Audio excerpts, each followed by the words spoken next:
Well, hello everyone. Welcome to another edition of Wise Women Weekly. I am one of your hosts, Monty Patterson, along with Robin Blank Mascari. I'm coming to you live from Columbus, Ohio, where we greet you every single week with tips and tools for the networking profession from the softer side. We came together, loving this journey. We've had so many people come in our lives, and there's our wise guy. Wise guy, say hi.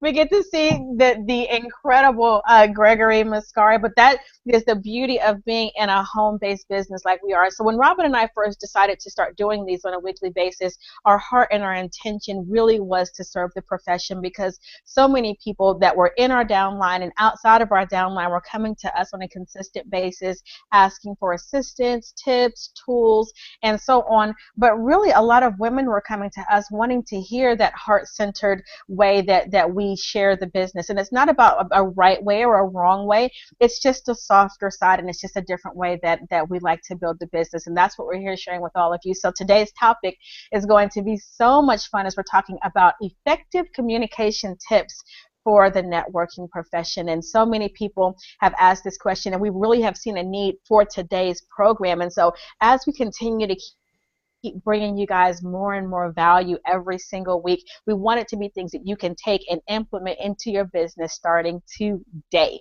So we're super, super excited about that. And so we want to welcome you. I know that was a long welcome, but welcome, welcome, welcome. Robin, would you like to add something?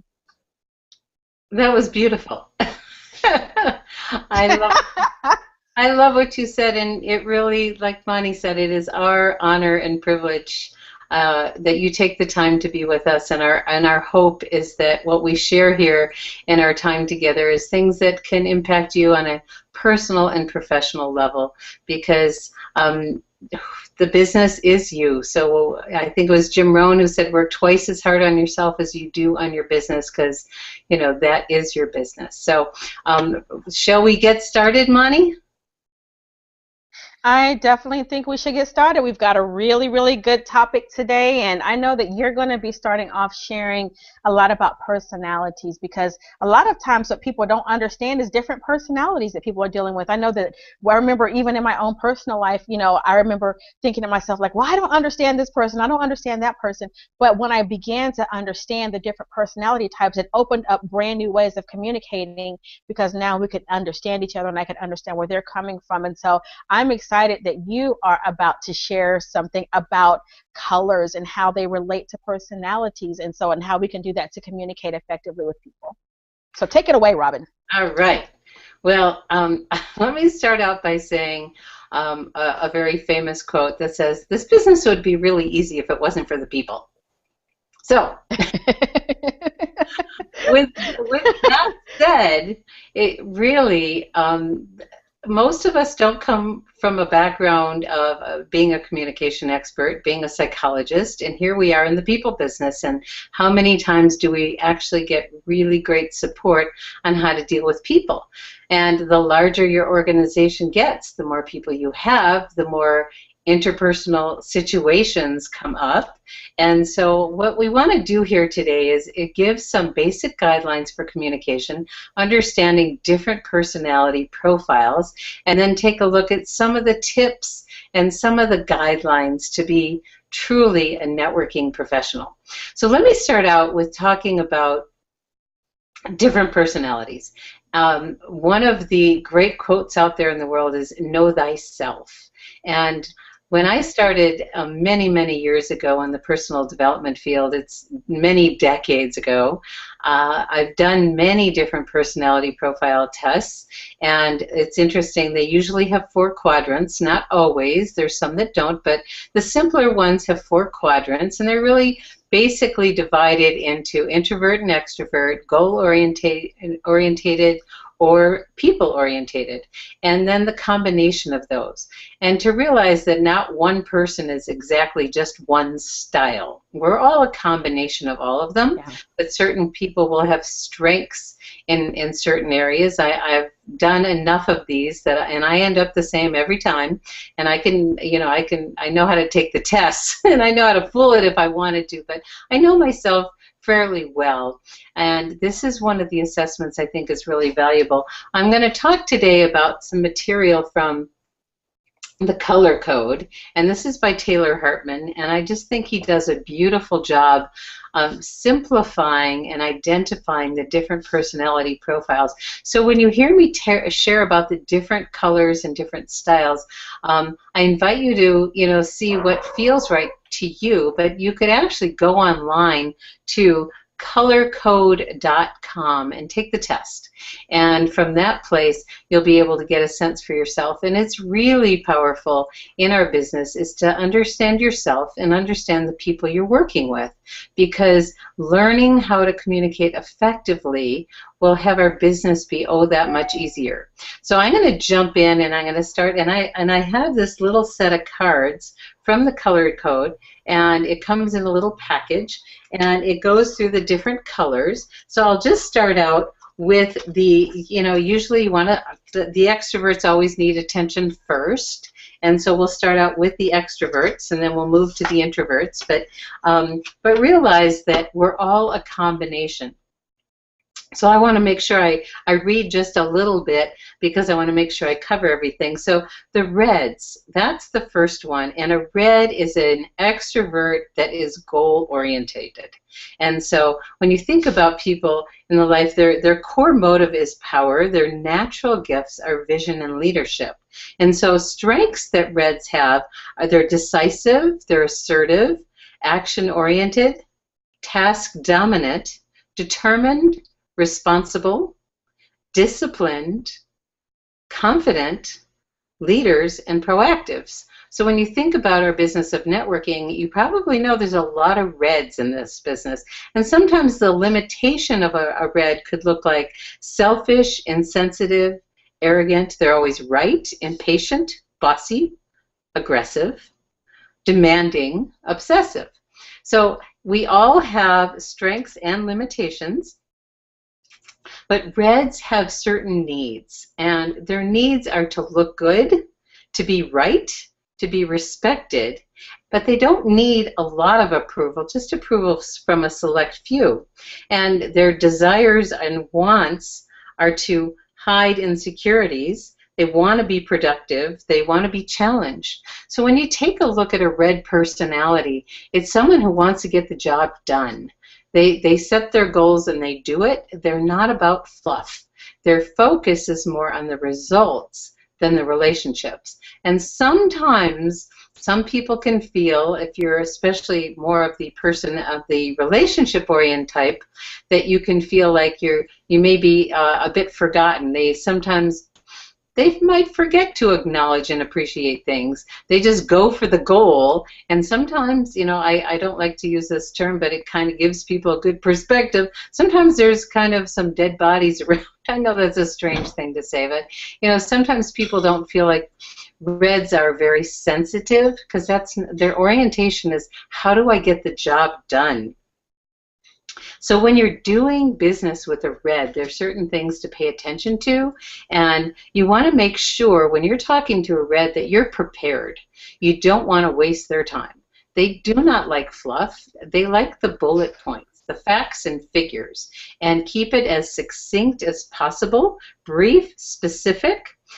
Emphasize productivity and efficiency when you're talking to a red. Articulate your feelings clearly and simply. They do not want to hear the story. They just want the simplicity of the articulation. So they demand respect. So when you speak with them from that place, and support their leadership instincts. That works really well. And support their correct decisions. Reds don't like to be wrong, so focus on what they're doing right. And build whatever you're talking about on logic. That's if you want to argue with a red, you've got to come in there with specifics, detailed information, and logic. again, all that stuff about how it feels, whatever, is not going to relate to a straight red. And offer them leadership responsibilities, things you don't want to do with a red, and you don't want to embarrass them in front of other people. Saving face is really important to a red. How they look is very important. You don't want to argue from anything from an emotional perspective. They can't connect to that or relate to that. They want the facts and figures. You don't want to use any kind of physical punishment. You don't want to be slow and indecisive. Different people have a different pace when they communicate, and matching pace will help connect better. So make sure when you're talking to a red, you kind of have a speedy, clear, succinct way of communicating. Wait for them to solicit your opinion, and don't take their arguments personally. Demand constant social interaction. So those don't work well with reds. That's not their strength. And a few time management tips with reds. Connect with others emotionally and socially. They'll be more cooperative in helping you accomplish your agenda. Praise and promote the positive. Relax. These are tips if you are a red. So these are some things you want to work on for yourself in order to be more effective with other people. You want to relax a little bit. Sometimes reds can be really demanding, and that could be difficult for other people. Set goals for yourself, not for other people. And let's see. Don't blame others who fail to meet commitments. Think your problems through and seek others' advice. So these are some guidelines. What I'd like to do in the future is bring a personality profile expert on as one of our guests, but I just wanted to give some guidelines and get through all 4 of these pretty quickly. So I want to move to the other extrovert, which is the yellow. And the core motive for a yellow, and it's interesting, yellow is the color of fun. That's the core motive. And yellows are enthusiastic and optimistic, and yellows are relationship-oriented and extroverted. So some of the natural strengths: fun-loving, playful, carefree, enthusiastic, optimistic, trusting, spontaneous, happy, charismatic, and sociable. So, yellows are the life of the party. They're the ones that are always motivated and looking for, if it's not fun, I don't want to do it. So when you look at yellows in this business, yellows are great in our profession because they're all about meeting people and connecting with people. They're all about relationships and having fun. And I'll get into some of the challenges in a second here. Some of the limitations could be they could be uncommitted, disorganized, impulsive, undisciplined. Yellows, like, if it feels good now, they just make a decision and go for it. Sometimes they could be vain, and sometimes they don't want to look at the facts because they want to look at what feels good. Sometimes they could be unfocused and have a tendency to interrupt. Yellows need to look good socially in front of other people. They like to be noticed, they like to be praised, and they like approval from the masses. So this business model is a great business model for yellows, especially realizing that one of the greatest gifts of our business is, honoring people and acknowledging people for who they are and for their achievements. Not just achievements, but just giving attention. Yellows like to be acknowledged. They want happiness, freedom, and a playful environment. So make sure that when you are getting to know your team, to look at how can I best serve the different personality profiles when you're putting your teams together and working with your teams. For the best relationships with yellows, you want to be positive and upbeat. You want to praise and appreciate, like I mentioned. Accept some playful teasing, joking, comic relief. Maximize the opportunities for them to enjoy their work. There's different ways for people to do our business. And people, I ask people, do it the way you like to do life. If you want to meet some new people, go out and do something you love to do, and you will meet the kind of people you want to be with. And that's especially true for yellows. Encourage their verbal self-expression. Yellows love to talk, and Reinforce trust with appropriate physical gestures, tapping, patting on the back, handshakes, hugs, those kinds of things. Remember that they're more sensitive than they appear. Sometimes they don't show that. Value their social skills and people connections, and promote and creative and fun activities to do with them. And I know in our business, people do it in very different ways, and the people that do it and have more fun with it attract more yellows, of course. What the best relationships with yellows do not are be too serious, push them, ignore them, forget that they have downtimes too, demand perfection. Yellows are not about being perfect.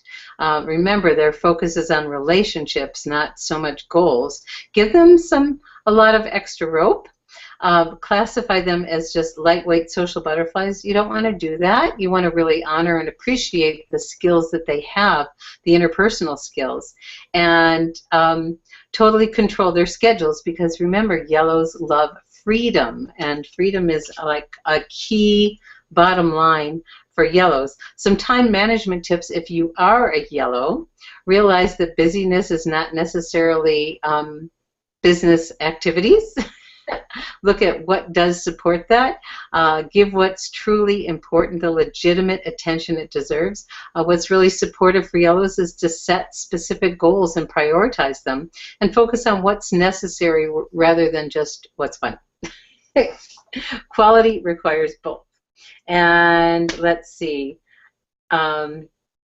Committing to the bigger picture, balance undemanding creativity with focused commitments, do little planning up front so you get it right the first time, and listen well so you don't have to interrupt. So now we're shifting from extrovert to introvert. And in the introverts, there's two different colors. One is blue and one is white. And the blues are the relationship-oriented introverts, and therefore their core motive is intimacy.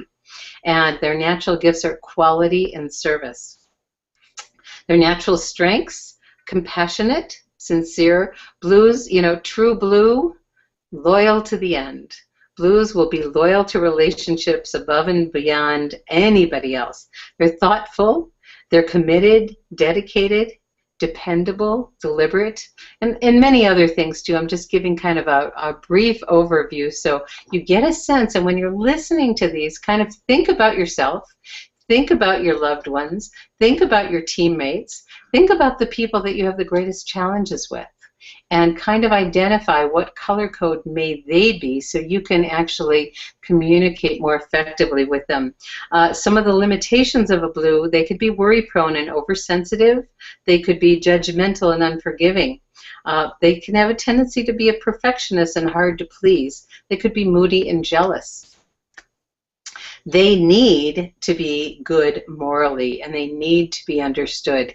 Taking the time, and this is where when you're looking at a red and a blue, they're opposites, red being an extrovert, goal-oriented, blue being an introvert, relationship-oriented, and you can see that they are so opposite. And so reds and blues may have a little challenge communicating, but if you understand the different types, then it can make it so much easier to realize that blues need to be understood and need to be appreciated, and want to reveal their insecurities. They want quality, autonomy, and security, and those are the opposites of what a red. So the best relationships with blues allow time for them to collect their thoughts. So when you think about a yellow and a red who are very impulsive and take action so quickly, a blue is a lot slower to move, and they want things to be perfect. So realize that that could create some interesting tension.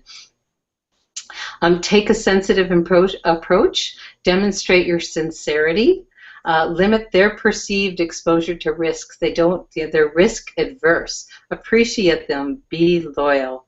Do a thorough analysis when you present the details, because blues like things to be right.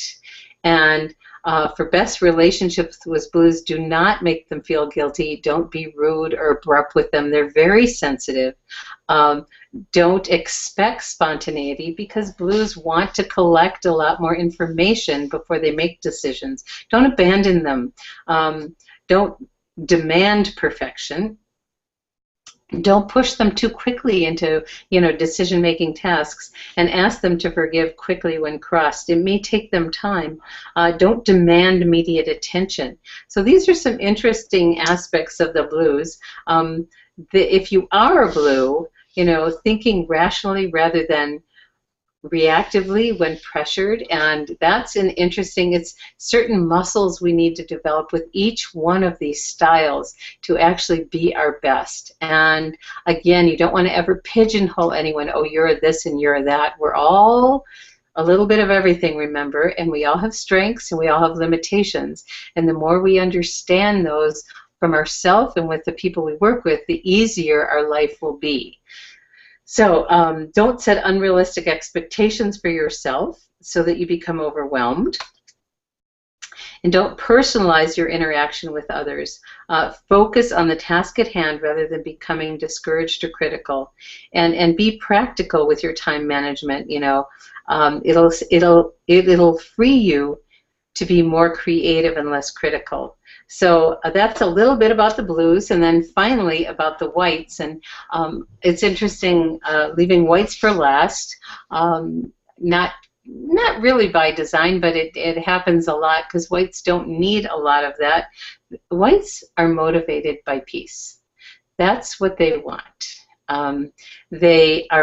Remember, they are the introverts who are goal-oriented.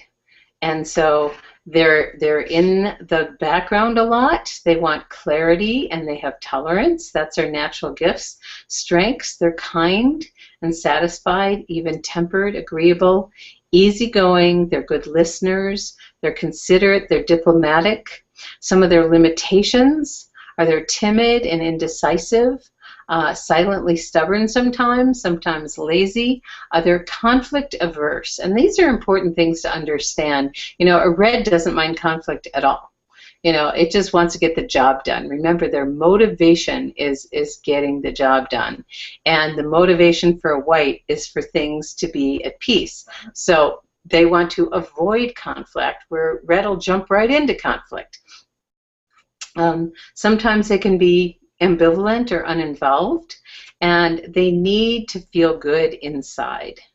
They need to be allowed their own space. They need to be respectful and to have tolerance. What they want is to withhold insecurities, and they want kindness. They want independence and contentment.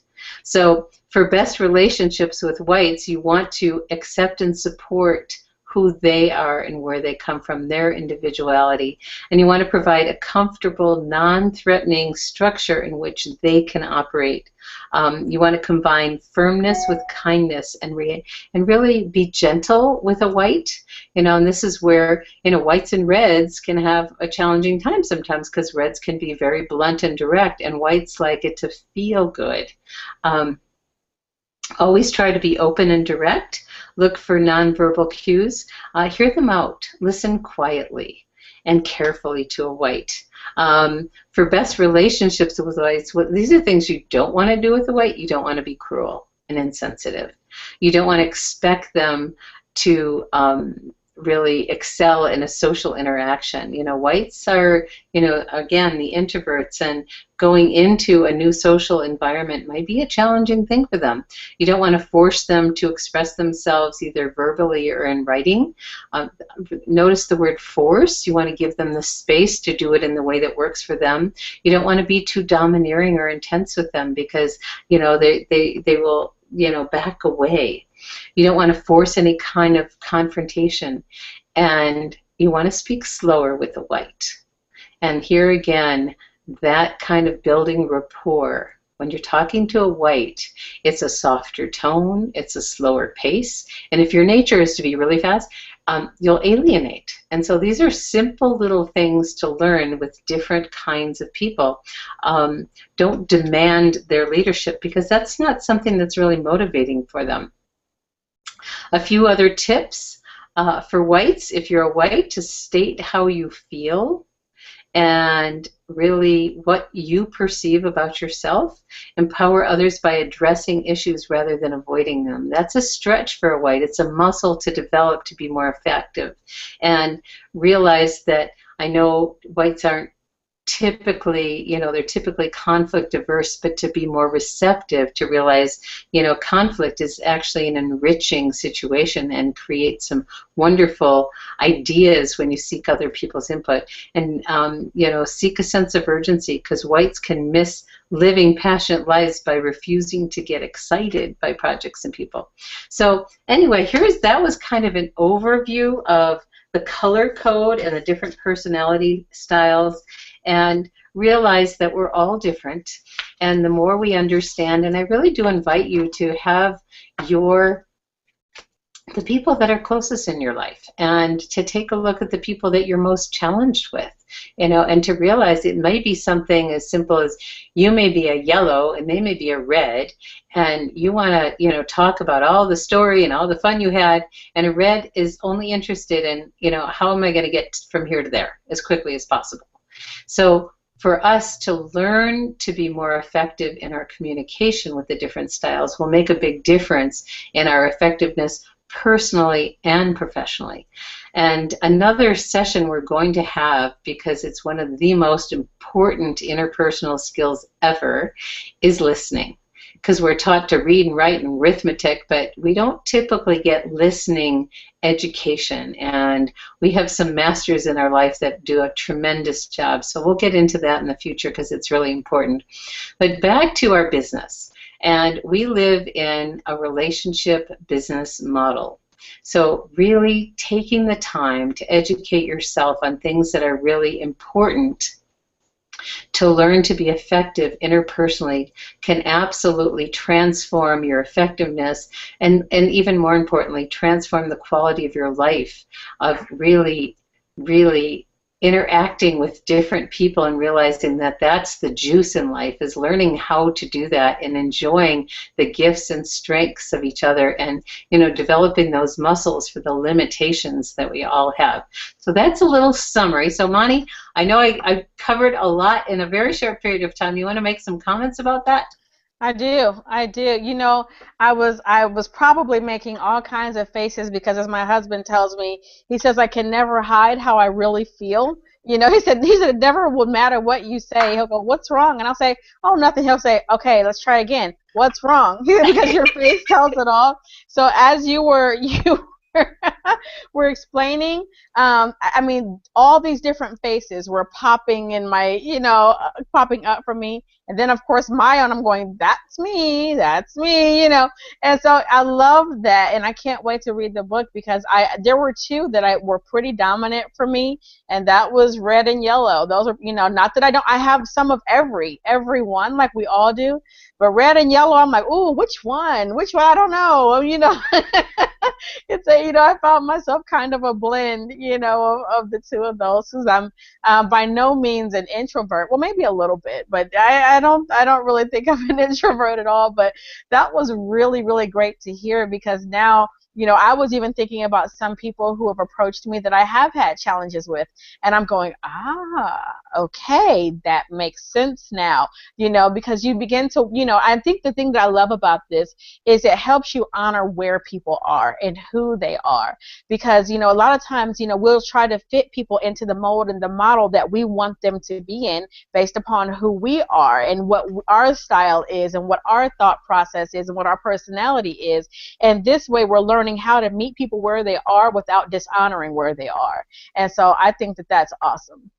Well, I love that you're orange. Moni and I were having this conversation before we got into this. And she asked me what I thought she was, and I said, I think you and I are very similar, and it makes for a good combination for our profession, that because it is a business of people, and if someone is so much of an extrovert and they don't like social situations, this business model isn't for everyone. And I'm not saying that everyone can't be successful. Matter of fact, finding some great online programs are great for introverts, and there's a lot of things available these days that were never available before, but it is all about developing relationships in a way that you develop trust and respect, and it is really wonderful to kind of look at the strengths strengths, look at the limitations, look at the people in our life, and kind of have them go through the test if they're really important people, whether they're family or coworkers, teammates, leadership, and see how we can work even better together. And that's really the quest, is how can we do this even better? So with that, Mani, you want to step into what's next? Yes, yes, yes. Now this is a big one. So you know how I like to tell everybody to lean in. So lean in and listen to this one. And grab a pencil and paper, because you know, I hope you were taking notes when Robin was talking, because when we're here to share things that you can implement today. But the one thing that I'm going to be talking about next is professionalism in your communication as it relates to being in this networking industry. And you know, there are thousands and thousands of companies within this network marketing space. And with that being said, it's not always a good thing. You know, there's sometimes things go wrong. Sometimes things, are off, and sometimes people are unhappy and want to choose another path. And all of those things are okay.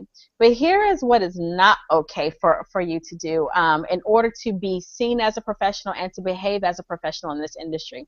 It's never okay to go downline or sideline or crossline with complaints about the company. And the reason why that is because what happens is, you know, you want to make, well, let me just first say this. You want to make sure you're only going upline to your upline sponsor if you're having a challenge with your company. And part of the reason is and we've seen this happen over and over and over again, when you communicate to downline members your complaints, when you communicate to cross-line members in your company of your complaints, it spreads like, for lack of a better term, like a cancer. I don't want to use that term, but it just spreads like wildfire, okay?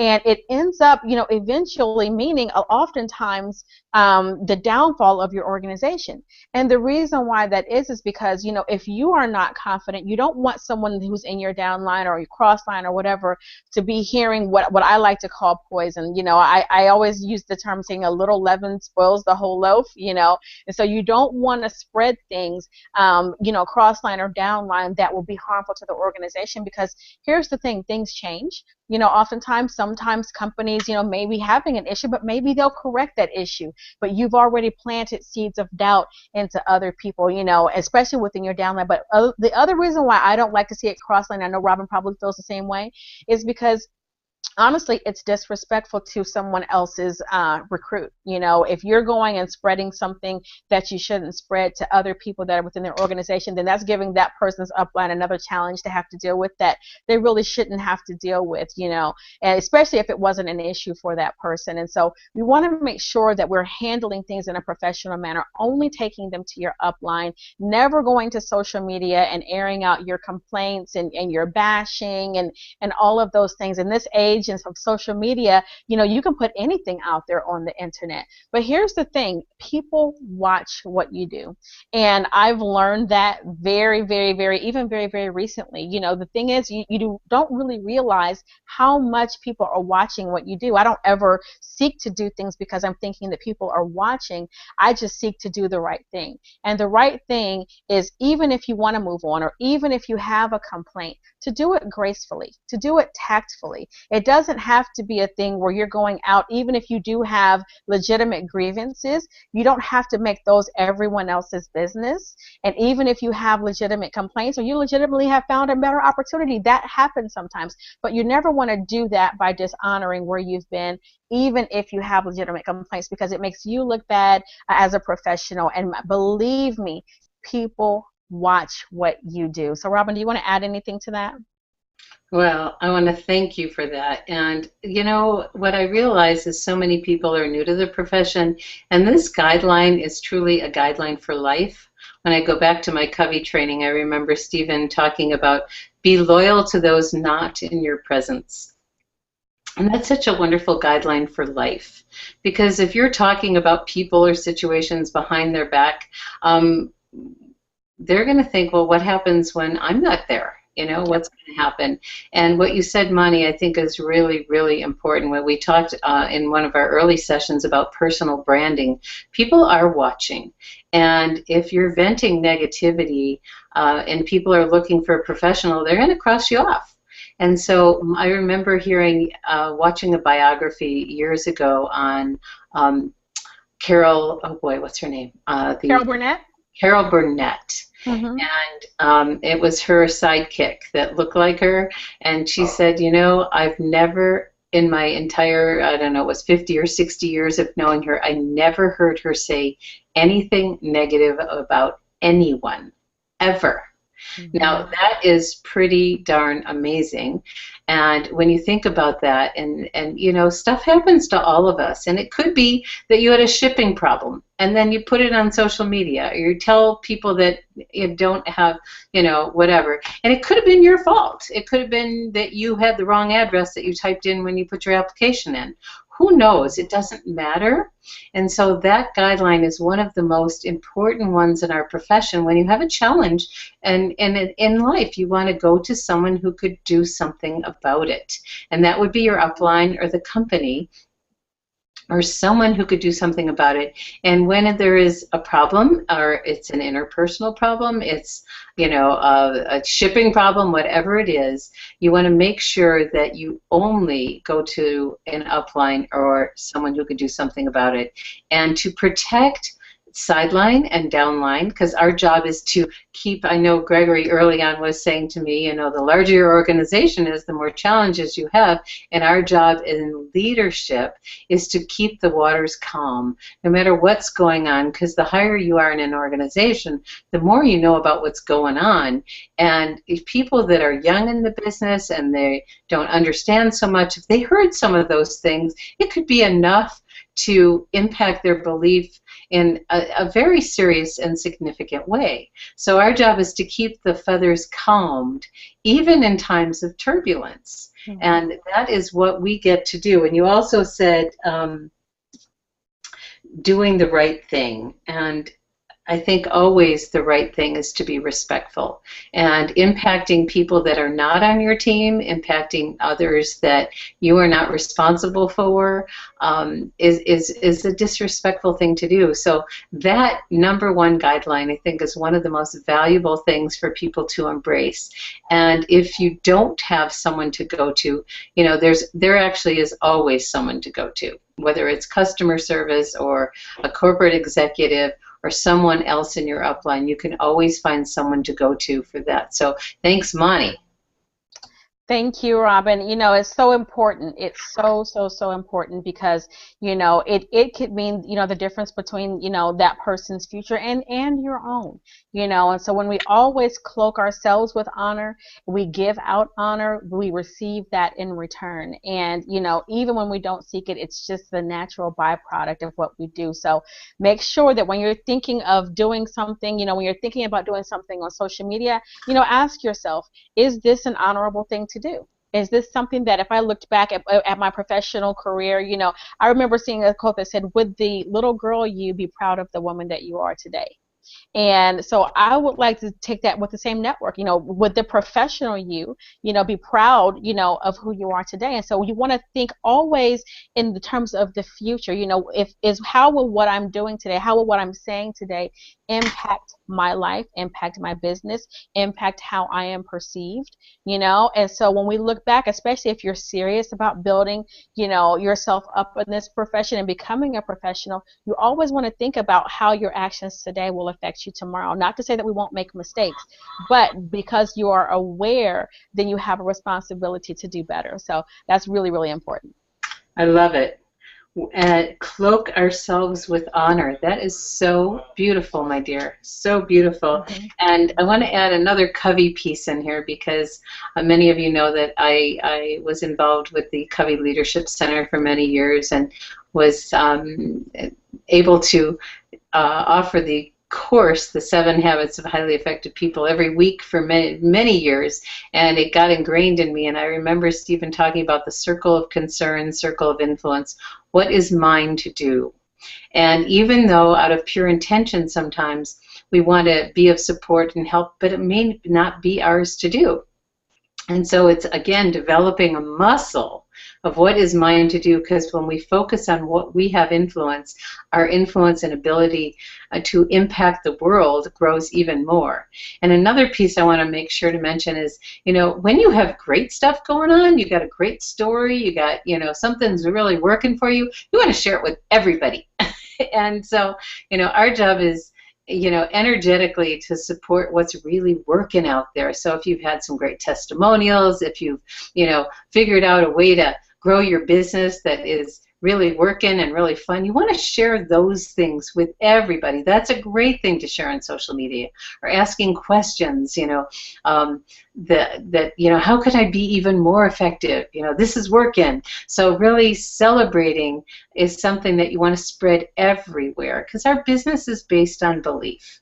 And it's belief in ourselves, belief in the product, belief in the company, belief in our profession. So we want to be professionals that are continually impacting people's belief strengthening, and be proud of our profession. So Mani, I'd love you to share a little bit about how do we talk about people that are in other businesses, or when we come across, recruiting someone or trying to recruit someone and they're in another business, how do you do that as a professional in our business?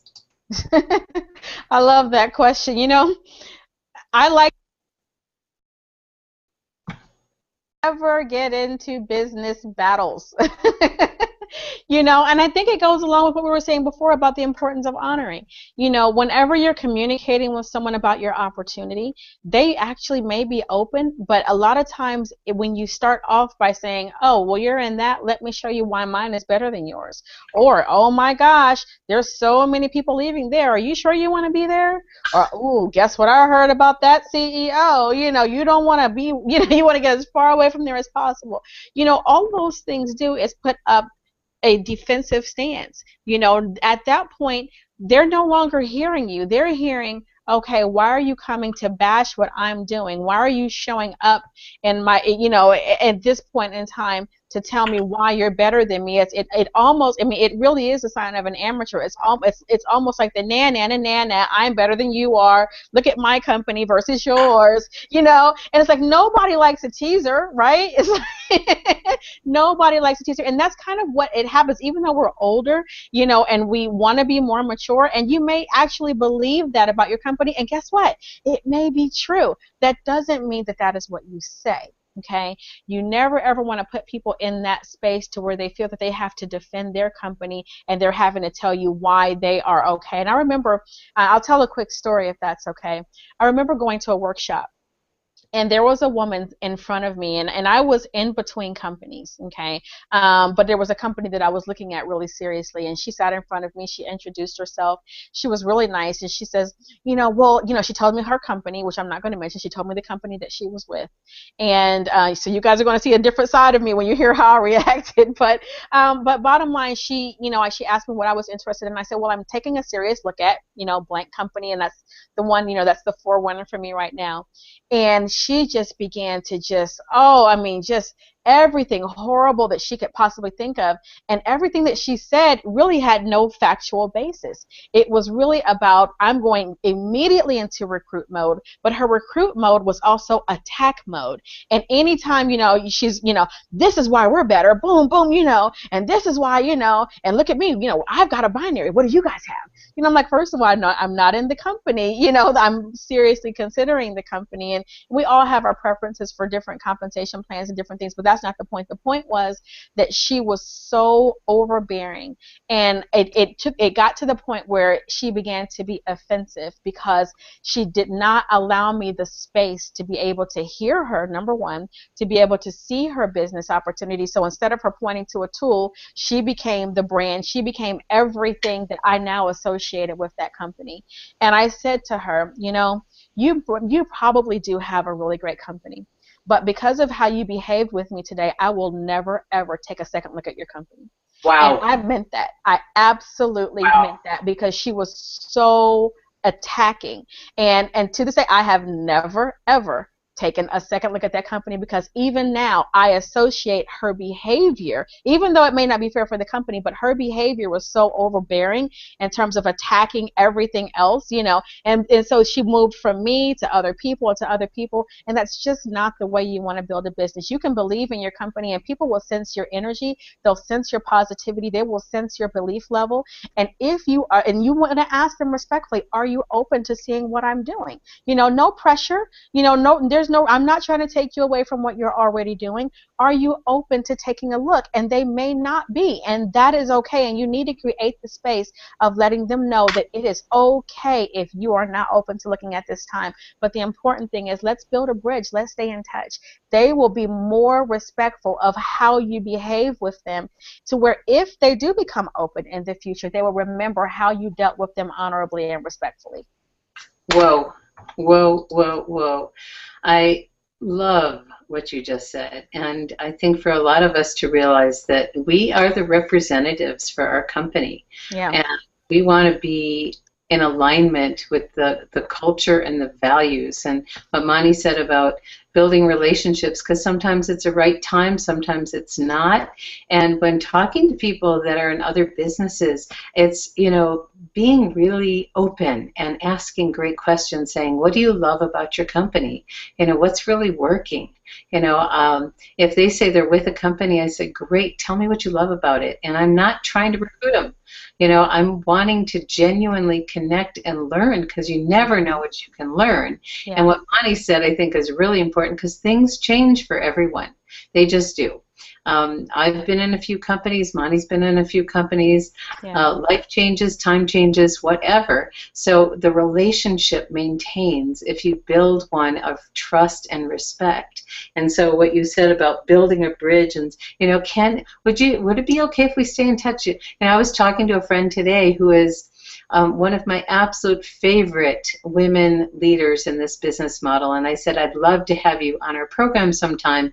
And she's been with the company for a long, long, long time, and they've you know, been through all kinds of things, and they're on a really wonderful upswing right now. And she's been so, you know, steadfast in the ups and downs, but she has been absolutely solid. And I so want them to thrive. I really, really, really do.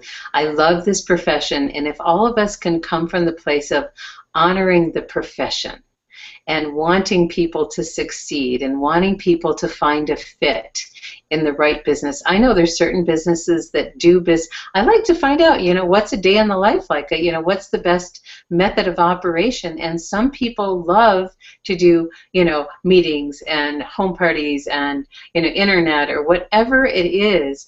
Find the fit for you. And I know, you know, some people that are in businesses that would never be a fit for me, because I just, you know, I remember watching someone who was packing up all her boxes of, you know, perishable goods, and I'm going, I couldn't do that. That's not my nature. You know, I'm more of a yellow, in case you guys don't know that yet. You know, I'm like Mani, a yellow and a red, so I'm orange too. And, you know, but some people love the detail orientation, and they love delivering the products, and other people, that's not a fit. So it's really honoring the profession and wanting to up-level everybody in our profession to be successful beyond their dreams. You want to comment on that? I do. You know, when you were talking, Robin, you know, you're exactly right, and I agree wholeheartedly. I was thinking about the fact that, you know, I've seen, I have friends in lots of other companies, and just because their company is not a fit for me, you know, I meet people, and if they, you know, are professional, they're honorable, they're positive people, I will run into people that might not be a good fit for my business, but I'll say, you know what, I think this would be a better fit for you, and I will send them to them. You know, I've got friends that are in the candle companies. You know, I'm not in the candle company, but someone else like, you know what, you should call her. She's really good, and she takes really good care of people, you know. And so I do that all the time. I just did it last week, you know, for someone. So it's really important, the impression that we make, you know. And so when we're talking about, you know, business battling, I know, you know, and going back and forth and, you know, trying to put another one down in order to lift yours up, it's just not an effective way, you know, to build a business. You know, it might work with a couple of people, you know, but usually it works with people that are amateurs, you know, and who don't know any better yet, you know. But overall, yeah, exactly. And that's okay. That's okay. But for your long-term success, and you know, as a professional in this industry, you want to make sure that you are always honoring where people are still. It just goes, you know, this all flows into the same thing. Honoring where they are, respecting where they are, you know, and doing, you know, both of the things that all the things that we shared here today. Well, love it, Mani, because we are here to support you being as successful as a professional in our business model as ever possible. And so that's why we're sharing this, because a lot of people just didn't know or were never taught or didn't have someone to model it for them. So that's why we thought it was really important to share. So Mani, is it okay for me to get really personal with you? Absolutely. Absolutely. Okay. Well, I want to preface this with a story. I was at an event from the Direct Selling Women's Alliance, which is now the Direct Selling World Alliance, many, many years ago, and I heard a woman on a panel, and an absolute, very, very, very successful professional, and she shared about her story of making a transition from one company to another. She was a global leader.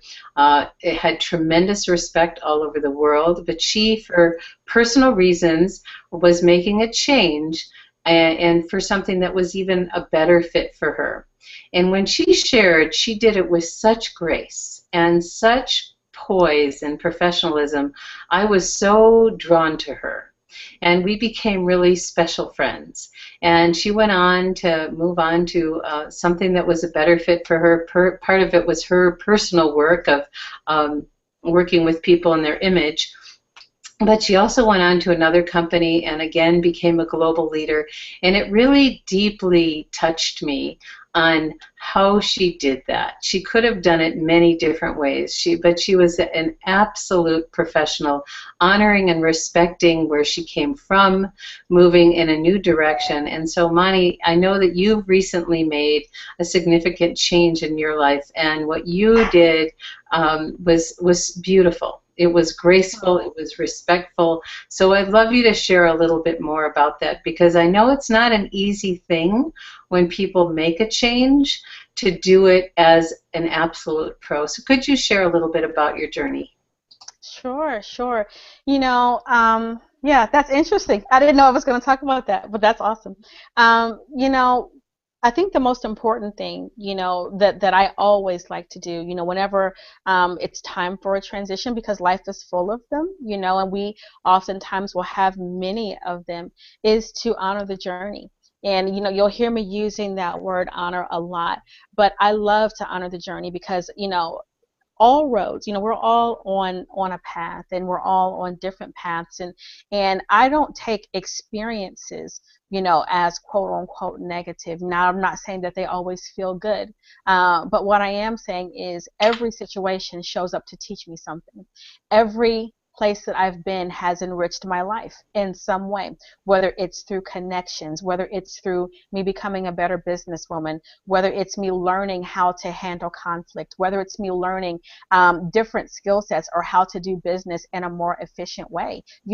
But I think the biggest thing is, whenever it's time to make a transition, the biggest thing is honoring who you are and being willing to stand in courage and in your truth. And that's not always an easy thing. As a matter of fact, it's quite difficult, because in honoring your truth, oftentimes people will not feel that that is honoring of them. However, when we look at it and we look at the fact is that we all have a specific thing that we're designed to do. And I always like to follow the way of peace. And so I go into situations with peace and I leave them the same way. But I try to have left an impression that has left them better than they were before I came. And as I leave honoring, so that when I go into a new journey, even if it's the next step up, I don't take baggage with me. I don't take anything with me that's negative or harmful. I take enriching experiences with me. And so that's the way I look at it. Even with transitioning, I've still met amazing people. If it wasn't for every single company I've been with, I would not have been at this point right here on Wise Women Weekly. I would not have met Robin and Gregory. I would not have met so many incredible people. This wouldn't exist right now. And so I look at all of these things as purposefully divine, designed and organized and orchestrated. And so when I live in that space of trust, I know that everything is okay. Everything is okay. So I live toasting to the journey. You guys will see me on social media, and a lot of times I like to end my things by saying, here's a toast to the journey. And I've done that so many times because I look at all the roads. Sometimes the road has been straight, sometimes it's been curvy, sometimes it's been bumpy, but in all things it's been an epic adventure, and that's really a blast. Wow. That was really, really, really beautiful. And, you know, when you were talking, I was thinking about a time in my past when I made a change, and I had a very active business, and for, you know, some personal reasons, it was time and to move on. And you said Yeah. the combination of honoring the journey and honoring your own personal truth. And it's we're here to give our highest and best. We're here, you know, and things change, and so to live in that place. And I remember what I did is I organized a call, this was many years ago, with my team and with the new leadership that was going to be working with them, and we just had a time to express ourselves and be really open and honest. And again, coming from that place of honoring the journey and taking the time to express the gifts and looking for, you know, what did I learn here? What was the gift of being here? Because it's all has a purpose to it. And so I really want to take a moment and honor you as an absolute professional, modeling the behavior of a professional, and embodying it and inspiring other people to step up in ways that act like that too, because it makes a huge difference for what happens down the road. And because we all make changes, and when we do it that way, people, they remember who we are. They remember how we behaved. They remember, you know, what we said, what we did, or most importantly, as Maya Angelou says, is, you know, people don't remember so much those things as they remember how you made them feel. And I know what you do, Mani, is you make people feel great. And I think people are always inspired when we have the courage, and I love that you use that word, the courage to live in our truth. And other people may not agree or understand, and it takes, you know, a muscle. Again, we're developing a lot of muscles. We're going to be really strong to live in our own truth, and no one else knows what that is other than ourselves. So true.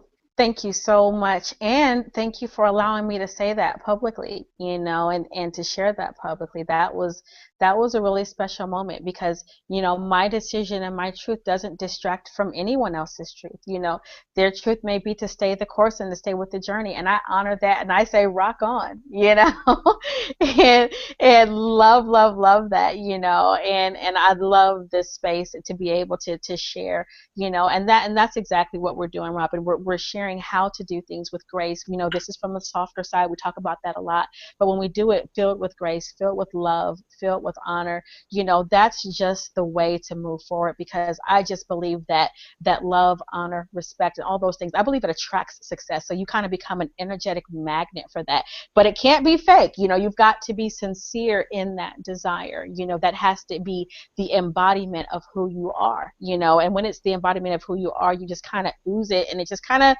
you know, does what it does. So thank you so much for saying that. I didn't realize at all that it was going to that I was going to get the response that I got from that. I did not realize it. That was how I felt. You know, I got in prayer and said, how do I best say this in a way that feels right for me, that honors God, that honors me, that honors people, that honors the company? And that's just how it came out. And, you know, I got tons of inboxes, and they were all beautiful. They were all absolutely beautiful. No need to bash. None of that even came from it. It was, Mani, thank you. Thank you for that. And I said, wow, that was pretty awesome. So thank you for that, Robin, so much. Well, that's what we're here to do, is to really inspire each of you to, you know, step up and to live more and more in our own truth, and to honor that, and look at our, you know, our most precious gift, our precious, you know, our life, our time, how we use it, who we, you know, interact with, and to make choices that are in alignment with what's most important. So speaking of what's most important, we've got some cool things happening in the future here, and we've got a very full schedule through the end of October. Let's see, next week we have one of my favorites. Her name is Ann Gillis, and she is an easy ossifist. Life is about living with ease, or at least easier. And you can look her up at AnnGillis.com. That's ANNEGILLIS.com. And Mani, you want to share anything about what we got going on? Oh, yes. We've got lots and lots and lots of great things happening. You know, every time we have these mastermind conversations, Robin, it just gets better and better. The things that we are planning for you all, the mentorship programs, the ways for you to connect with us on a deeper level, to get deeper level coaching with us, is going to be awesome. I can't wait to share it. I can't wait to share it. I love to do group coaching because it allows us to go deep and to pull out the best in you. It's not about us, taking, you and making you to something that you already are. It's allowing you to see the greatness of who you are, and we just remove the blind spots. We uncover those blind spots, and we teach you ways to shine like only you can, so that you can build a business and a life that you absolutely love. And so that is coming. It is coming. Can we get a ha ha party? That's the yellow in me coming out. I love yellow. I love it, I love it, I love it. So that is coming, and if you have interest, and you know you do, you can be in touch with us personally. We have a new Facebook page that will be up in the next few days that if you're on our current Facebook page, we're going public, guys, instead of going secret. We decided to let the world know what we're doing, and so we'll have a new Facebook page. We'll let you know about that very soon. We'll make the announcement on the current page. We'll make the announcement on our show here. And then I just want to mention one more. After, let's see, Labor Day weekend, Kathleen Ronald will be on, and she's going to talk about clutternomics and how to free ourselves with clutter to create success in our life. I know that every time I clean my desk, money comes in. It just happens, and I'm. Love it. So she is just a blast. I just love, love, love her, and we've got a whole, full schedule till the end of October. So great things coming, and stay tuned. And again, thank you all for honoring yourself and for taking the time to be with us and to share in Wise Women Weekly. And please do share with people you know. If they go to wisewomenweekly.com, they'll get the current show for a week, and then after that, the YouTube is available on our site, and soon we'll have that be a fully public site, but it is available there. So thank you, everyone. Bye-bye. Bye-bye, everyone.